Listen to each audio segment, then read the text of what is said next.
Holly Dunn and her boyfriend Chris Mayer were having a casual night out when they crossed paths with the wrong stranger. On their way home from a friend's party, the couple was approached by a mysterious man asking for money. Little did they know that he was Angel Resendez, a serial killer who had already murdered 6 and would ultimately claim the lives of many more. Resendez tied the couple up and brought them into a nearby ditch. He then bludgeoned Mayer to death with a 50-pound rock. And not satisfied with one kill, Resendez proceeded to brutally rape Holly, stab her in the neck with an ice pick, and beat her savagely with a wood plank until she passed out. When Holly woke up, she discovered that Resendez was gone, as he mistook Holly's unconsciousness for death, giving her the chance to escape. She was fortunately able to drag herself to a nearby house and call for help for her various injuries, including a broken jaw and a shattered eye socket. Nearly 10 years later, Holly testified in court against Resendez, causing him to get the death sentence, but was the only victim out of 15 to survive.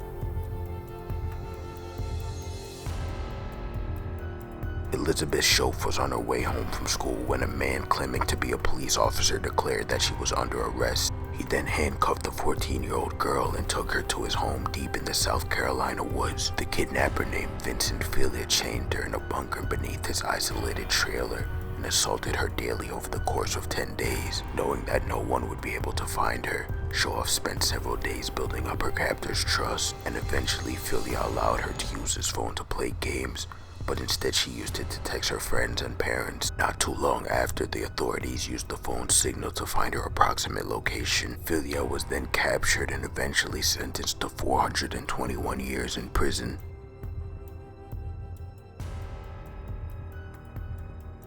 One September night in 1992, a woman named Jennifer Aspen missed a Palm Spring bus that would have taken her to work at a center for disabled children. So when a motorist offered her a ride, she accepted and arrived safely at work for a full night shift. In the morning, the driver was waiting for her, again offering a ride. Since the first trip went well, she again accepted. But unfortunately, the driver was Andrew Uridalis, a serial murderer and rapist who put a knife to Aspenson's throat, tied her up, and drove out into the desert. And this is where he gagged, beat, and sexually assaulted her. Aspenson was then forced into the trunk of the car, and inside she quickly found a release mechanism to pop the trunk. And when she did, Aspenson fled into the road, stopping an oncoming truck with several Marines inside. Her attacker disappeared, and 5 years passed before Uridalis was ultimately captured.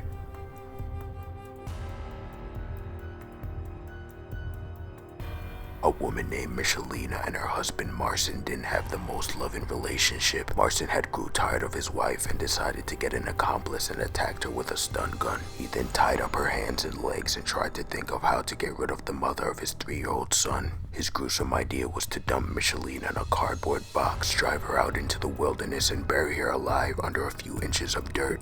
After the shock wore off, she was able to cut through her bond with her engagement ring and claw her way out the grave, where she had been for the past 2 hours. She was then able to receive medical attention and call the police, and both her attackers were arrested and sentenced to 20 years in prison.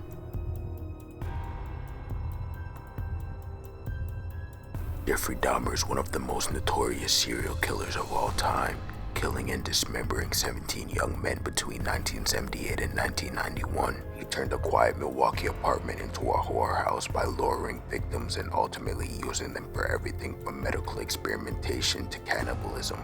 So it's safe to assume that he probably didn't have anything pleasant in mind when he invited a man named Tracy Edwards over to watch movies and drink beer. When Edwards arrived, he discovered that Dahmer's friendliness was an act, and soon the killer was brandishing a butcher knife and telling Edwards that he would eat his heart. Edwards attempted to calm him down, and having distracted the killer, Edwards struck Dahmer and fled, flagging down a police car and leading authorities to the apartment. This is where they discovered body parts, including 4 human heads in the fridge, and Dahmer was found guilty of 15 counts of murder and sentenced to 15 life sentences.